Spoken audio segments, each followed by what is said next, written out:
Muy buenas a todos.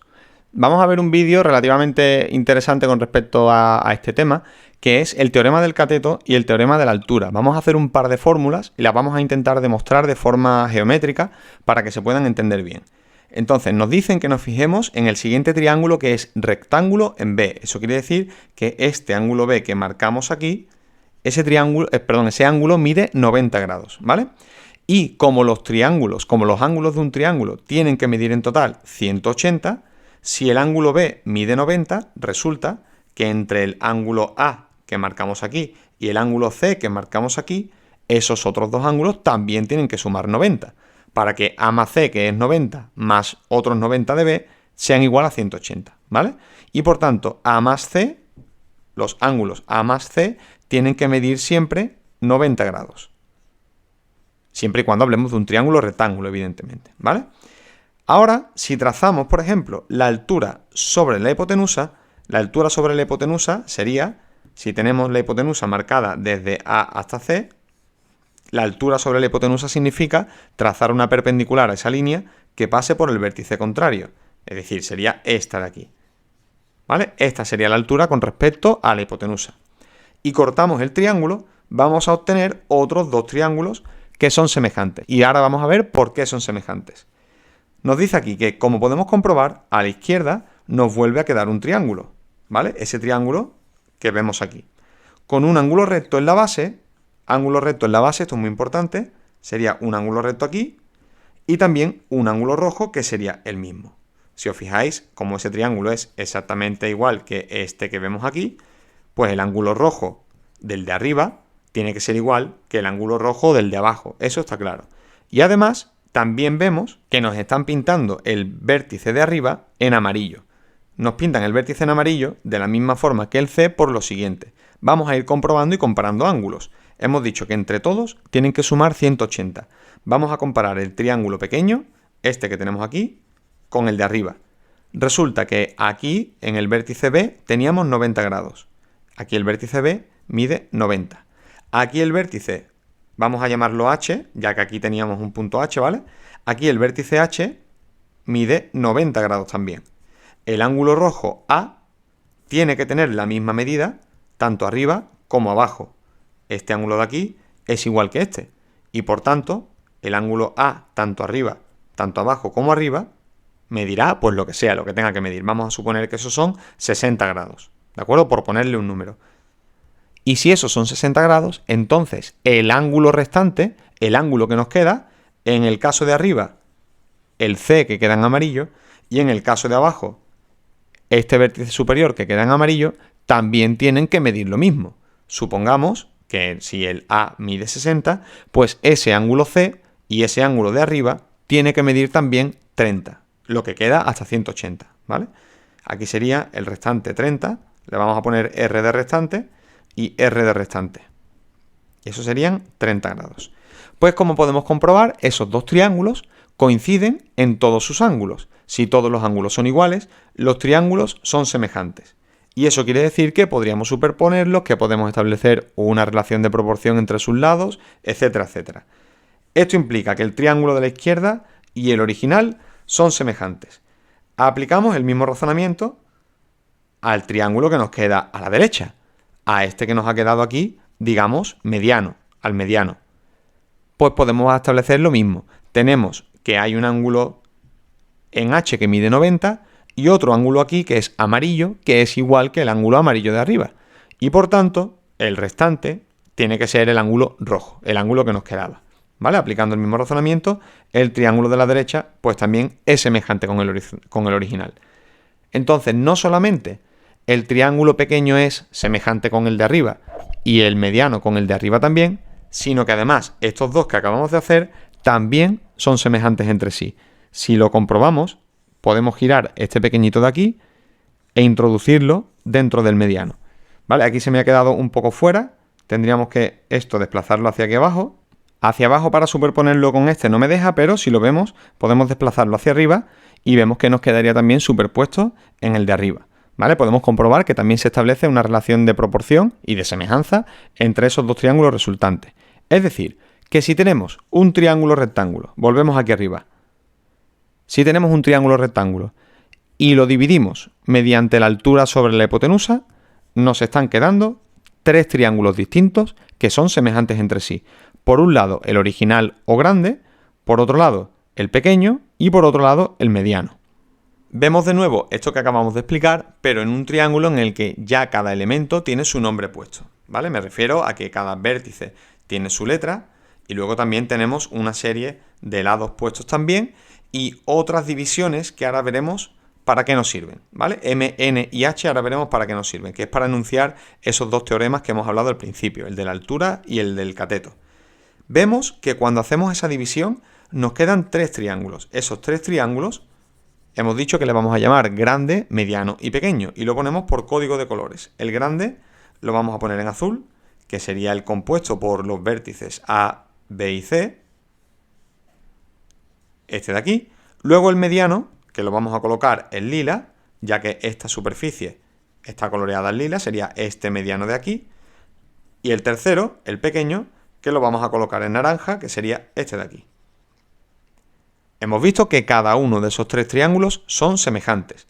Tienen todos ellos una hipotenusa, un cateto mayor y un cateto menor, ¿vale? Entonces vamos a ver cuál es la medida de cada uno de esos elementos. Para el triángulo grande, la hipotenusa, tendríamos que venir primero, por supuesto, aquí, y vemos que la hipotenusa siempre es el lado mayor, es decir, sería el lado A. Pues la hipotenusa del grande va a ser A, lo vamos a poner en azul. El cateto, que es grande, el cateto grande de este triángulo sería el lado B, es decir, aquí pondríamos B. Y el cateto pequeño sería el C. Por otra parte, para el triángulo mediano, ya vamos aquí al triángulo mediano, al lila, vemos que la hipotenusa ahora, sin embargo, es la letra B. ¿Vale? Si lo comprobamos aquí, vemos que este triángulo era el mediano, y de ese triángulo mediano, evidentemente, la hipotenusa tiene que ser B, ¿vale? Que el cateto grande es esa medida M que hemos colocado en el primer esquema, esta medida M que vemos por aquí, y que el cateto pequeño es la altura H. La altura que vemos aquí, que sería el cateto pequeño de ese triángulo mediano. Y ya por último, nos fijamos en el triángulo pequeño. Para el triángulo pequeño vemos que la hipotenusa es C, que el cateto grande es H y que el cateto pequeño es N. Todo esto simplemente es para explicarlo. Luego la fórmula podremos aprendérnosla si queremos y listo. Bueno, pues ¿qué nos dice el teorema del cateto? Antes de enunciarlo, vamos a establecer una serie de relaciones. La relación es la que viene aquí. Os he puesto de nuevo el esquema con esta relación de aquí y esta relación de aquí para que lo podamos comprobar. En la primera relación se establece lo siguiente. Vamos a comparar la hipotenusa del grande con la hipotenusa del mediano. Esto va a ser el grande con el mediano y la otra va a ser la comparación del triángulo grande con el pequeño. Y aquí vamos a ir comparando hipotenusas y catetos. Vamos a comparar la hipotenusa del grande, que hemos dicho que era A. Volvemos aquí un poquito más para arriba para el cuadro si queremos. La hipotenusa del grande, que es A, la comparamos con la hipotenusa del mediano, que es B. ¿Vale? La hipotenusa del grande es A, la comparamos con B, como el cateto grande. Estos serían hipotenusas, y esta parte de aquí es el cateto grande. Y el cateto grande del grande es B, ese dato que hemos puesto ahí. Y el cateto grande del mediano es M, como B es a M. Y habiendo identificado todos estos elementos, ya sí estamos en disposición de poder enunciar los teoremas. Antes que nada, vamos a ver lo siguiente. Vamos a establecer una relación, primero, en la primera parte de aquí, vamos a explicarlo, de aquí para la izquierda será entre el triángulo grande y el mediano, y de aquí para la derecha será entre el triángulo grande y el pequeño. Vamos a comparar el grande con el mediano, y luego también vamos a comparar el grande con el pequeño. Y además vamos a comparar siempre los mismos elementos. Vamos a comparar primero la hipotenusa del grande la vamos a comparar con la hipotenusa del mediano primero, y luego también vamos a comparar los catetos grandes, los catetos mayores. El cateto grande del triángulo grande vamos a poner grande, grande, partido del cateto grande del triángulo mediano. ¿Vale? Hipotenusa y cateto grande, en este caso, entre los triángulos grande y mediano. Pues hacemos esa comprobación. Primero ponemos la hipotenusa del grande. La hipotenusa del grande es A y la dividimos entre la hipotenusa del mediano, que sería B. Es decir, A entre B. Y además comparamos también los catetos grandes. Tomamos de nuevo el cateto grande del triángulo grande, B, y lo dividimos entre el cateto grande del triángulo mediano, M. Y establecemos la relación BM. Entonces, si decimos que A es a B como B es a M, si multiplicamos en cruz, nos queda que B por B, B al cuadrado, es igual a A por M. Esa sería la primera relación. Y luego hacemos esa misma relación entre el grande y el pequeño. Y decimos que la hipotenusa del grande, A, es a la hipotenusa del pequeño, C, A es a C, como el cateto pequeño es al cateto pequeño, como C es a N. Y de la misma forma, nos queda que C al cuadrado es igual a A por N.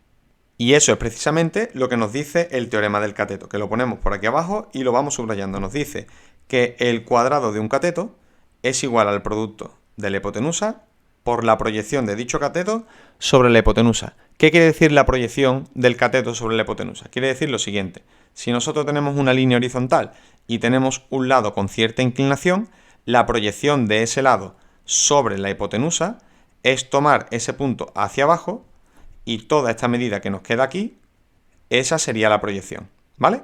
Es decir, que aquí compararíamos, pues vamos a borrar un momento, compararíamos por un lado B con M. Si os fijáis, el lado B llega hasta aquí, y si ese lado lo bajamos hasta la hipotenusa, la medida que nos queda es M. M se llama la proyección de B sobre la hipotenusa, ¿vale? Pues nos dice el teorema del cateto que este al cuadrado es igual a la hipotenusa por M, y que este al cuadrado es igual a la hipotenusa de nuevo, y en este caso por N, por el que le corresponde, ¿vale? Eso es lo que nos dice el teorema del cateto. Y por otro lado, el tema de la altura, vamos a volver a comparar, y esta vez no vamos a comparar la hipotenusa, sino que vamos a comparar los catetos. Vamos a comparar los catetos del mediano y del pequeño, para poder sacar cuál es la altura del triángulo. Primero nos iremos a los catetos grandes y diremos, vamos a borrar por aquí, diremos que el cateto grande del mediano es al cateto grande del pequeño. M es a H, como el cateto pequeño es al cateto pequeño, como H es a N. De nuevo, multiplicando en cruz, nos queda que H al cuadrado, esta diagonal de aquí, es igual a M por N. H al cuadrado es igual a M por N. Es decir, esta H de aquí es igual a este segmento por este segmento. Ojo, no más, sino por, ¿vale? ¿Qué nos dice entonces el teorema de la altura? Pues nos dice que la altura sobre la hipotenusa, es decir, el dato H, es igual al producto de los dos segmentos que la altura divide la hipotenusa, en los que la altura divide la hipotenusa. Si tenemos una hipotenusa por aquí y una altura por aquí, pues el cuadrado de esta altura será igual al producto de este segmento multiplicado por este segmento. Es decir, la multiplicación de los dos segmentos que quedan o que resultan de la división por la altura. Aplicamos este par de teoremas a los siguientes ejemplos. Nos piden en este ejercicio que calculemos x aplicando el teorema de la altura. Acabamos de ver que el teorema de la altura es que la altura al cuadrado es igual a m por n, siendo m y n los segmentos en los cuales queda dividida la hipotenusa. Pues vemos que tenemos un triángulo rectángulo, ese triángulo rectángulo es rectángulo aquí en A, lo vemos por aquí, y vemos que esa altura x divide a la hipotenusa en dos segmentos de 4 y de 6 centímetros respectivamente. Por tanto, aquí la altura, que se llama x al cuadrado, tiene que ser igual a 4 por 6. Es decir, que x cuadrado es igual a 24. Que tal y como nos pone aquí, pues es aproximadamente 4,9 centímetros. Aproximadamente 4,9 centímetros. Y luego nos piden también que apliquemos el teorema del cateto. Volvemos a poner el teorema del cateto. Un cateto b al cuadrado es igual a la hipotenusa A por la proyección de ese cateto sobre la hipotenusa. Recordábamos que la proyección era la distancia que había sobre la hipotenusa cuando bajábamos a ese punto. Y por otro lado, c al cuadrado, el otro cateto al cuadrado, es la hipotenusa por la proyección de su cateto. Vemos aquí que nuestro cateto sería I, que es lo que tenemos que calcular. Y tenemos tanto I como su proyección. Y además tenemos también cuál es la distancia total de la hipotenusa, que aunque no nos la dan directamente, sí podemos calcularla. Daros cuenta que estamos dentro de una circunferencia que tiene de radio 5 centímetros. Es decir, que el diámetro tiene que ser 10 centímetros, el doble del radio. Y por tanto, como la hipotenusa viene desde un vértice hasta otro vértice sobre un diámetro de la circunferencia, ese diámetro tiene que medir 10 centímetros, ¿vale? Es decir, la hipotenusa A, en nuestro dato, son 10 centímetros. Y según hemos visto en el teorema del cateto, pues esa I al cuadrado, ese cateto I al cuadrado, tiene que ser igual a la hipotenusa, que vale 10, por la proyección del cateto, que mide 4 centímetros. Es decir, I al cuadrado es igual a 40. Cuando hacemos la raíz cuadrada de 40, pues aquí nos sale que es aproximadamente 6,3 centímetros. Ya con esto terminamos el vídeo, hemos visto la aplicación del teorema del cateto y la altura, y ya continuamos en clase con más ejercicios.